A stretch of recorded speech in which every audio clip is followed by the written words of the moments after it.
और वीडियो सबसे पहले अपने मोबाइल पर पाने के लिए बेल आइकन को दबाएं। नमस्कार, मैं हूं अनिल वर्मा शेखर।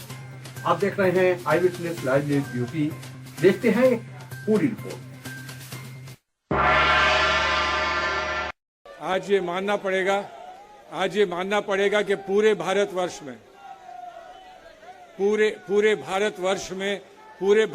में कांग्रेस कार्यकर्ता बड़ी दिलेरी के साथ निकलकर इस संघर्ष में जुड़े हैं। लेकिन ये मानना पड़ेगा कि आज राजघाट पर उत्तर प्रदेश के कार्यकर्ता छा गए। लेकिन आप सबको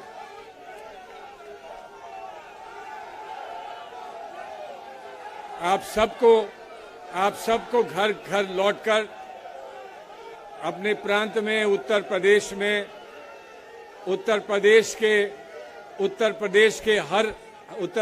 के हर जनपद में जाकर हर गली में, हर कूचे में, हर गांव में छा जाना है और उत्तर प्रदेश से आवाज निकलनी है कि उत्तर प्रदेश ने एक अंगड़ाई ली है और उस अंगड़ाई को लेकर अब मोदी सरकार की समाप्ति की ओर उत्तर प्रदेश बढ़ेगा और पूरा भारत बढ़ेगा।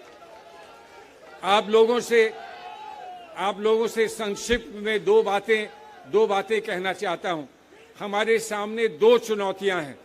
हमारे सामने एक चुनौती कानूनी चुनौती है। हमारी कांग्रेस पार्टी में बहुत अच्छे वकील हैं, बहुत सारे साथी जो बहुत अच्छे वकील हैं और वकालत की लड़ाई पुरजोश तरीके से लड़ी जाएगी। बहुत सारी त्रुटियां हम निकाल सकते हैं, लेकिन उनका अभी यहाँ पर उन पर चर्चा करना मैं समझता हूं कि उचित नहीं होगा। हम बड़े कोर्ट में जाएंगे, सेशंस में जाएंगे, सेशंस के बाद आवश्यकता पड़ी तो हाई कोर्ट जाएंगे और फिर आवश्यकता पड़ी तो सुप्रीम कोर्ट जाएंगे। यहाँ सवाल एक तरफ जो आरोप लगाए गए हैं, अनर्गल आरोप हैं जो आरोप लगाए गए हैं राहुल गांधी जी पर, तो दूसरी तरफ वो मुख्य बात यहाँ पर है कि हमारे लोकतंत्र में, हमारी डेमोक्रेसी में, हमारे प्रजातंत्र में अपनी बात और सच्चाई कहने का अधिकार हमारे संविधान में हमें मिला है।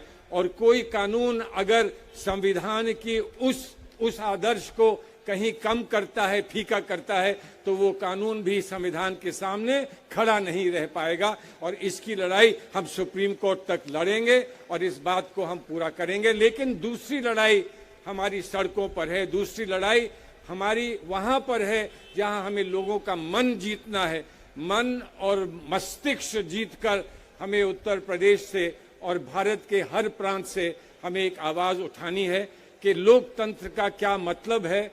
और इसकी लड़ाई जो राहुल जी ने लड़ी है पार्लियामेंट के अंदर और पार्लियामेंट के बाहर, उस लड़ाई को हम कहां तक पहुंचाएं। अजीब बातें कही जाती हैं कि लंदन जाकर उन्होंने कोई बात कही है जो मोदी सरकार का विरोध करती है। मोदी सरकार भारतवर्ष नहीं है और मोदी सरकार का विरोध भारतवर्ष का विरोध नहीं हो सकता।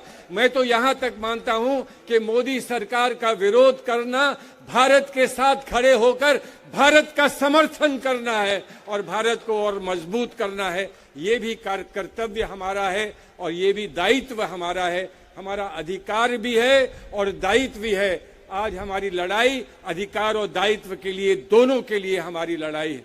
और सच्ची बात है कि कोई कहता है कि यहाँ पिछड़े वर्ग का अपमान हो गया है।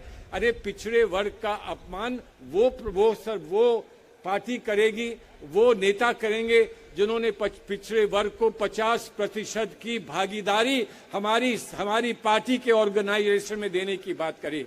और प्रियंका जी, आपने कहा कि हमारी परंपराएं हैं।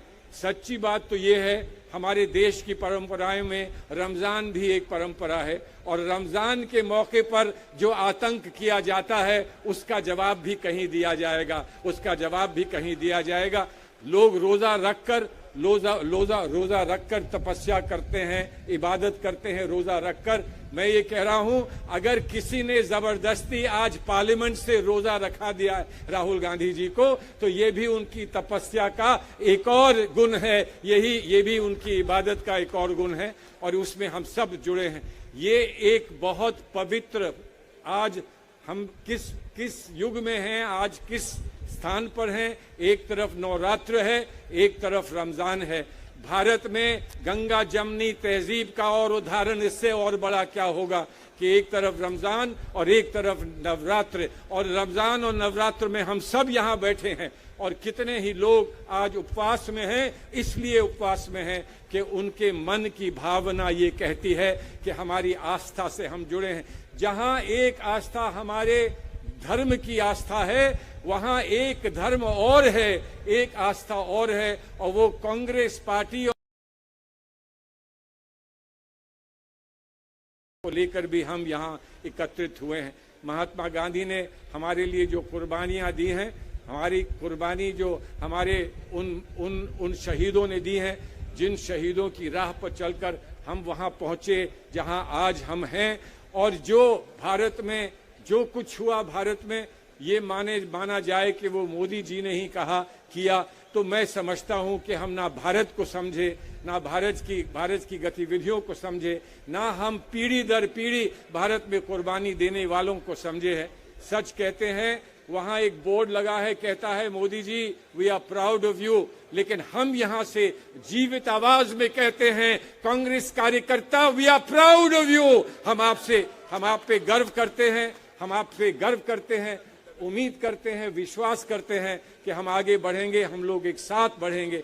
ये तो पहली किरण है, अभी तो सूर्य का उदय पूरा होना है। आज तो पहली किरण है, बहुत बड़े बड़े कार्यक्रम आगे होने हैं, वो कार्यक्रम होंगे। लेकिन सच्ची बात यह है कि आज आपको एक नए विश्वास के साथ आगे बढ़ना है, और वो नया विश्वास ये है कि माननीय राहुल गांधी ने जिस बात को लिया है, उठाया है, छेड़ा है, इस बात को अंतिम पड़ाव तक हम पहुंचाकर हम अपने आप को गौरवान्वित करेंगे कि हम अगर आज़ादी की लड़ाई में हम शरीक हो ना पाए, तो कम से कम एक नई आज़ादी की लड़ाई, भारत की एकता की आज़ादी की लड़ाई, भारत के नौजवानों की लड़ाई, भारत के गरीबों की लड़ाई, भारत में सब लोगों को इकट्ठा करने और जोड़ने की लड़ाई में हम लोग अपना योगदान देंगे और कामयाब होंगे।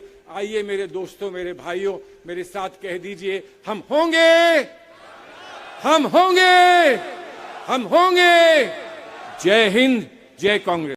साधन सहकारी समिति लिमिटेड याकूतगंज का अध्यक्ष निर्वाचित होने पर श्री अरुण देव राजपूत पुत्र डॉक्टर भूदेव राजपूत सदस्य प्रदेश कार्य समिति को हार्दिक बधाई। निवेदक समस्त क्षेत्रवासियों की ओर से साधन सहकारी समिति लिमिटेड याकूतगंज के अध्यक्ष पद पर श्री अरुण देव राजपूत पुत्र डॉक्टर भूदेव राजपूत सदस्य प्रदेश कार्य समिति भाजपा के निर्वाचित होने पर बहुत बहुत शुभकामनाएं, बहुत बहुत बधाई। उम्मीद है आपको हमारी ये खबर पसंद आई होगी। आप इसे लाइक करें, अपने दोस्तों के साथ शेयर करें और कमेंट करके अपनी प्रतिक्रिया बताएं। अगर आप पहली बार हमारे चैनल से जुड़ रहे हैं तो चैनल को सब्सक्राइब करना ना भूलें। यही निवेदन आपसे है।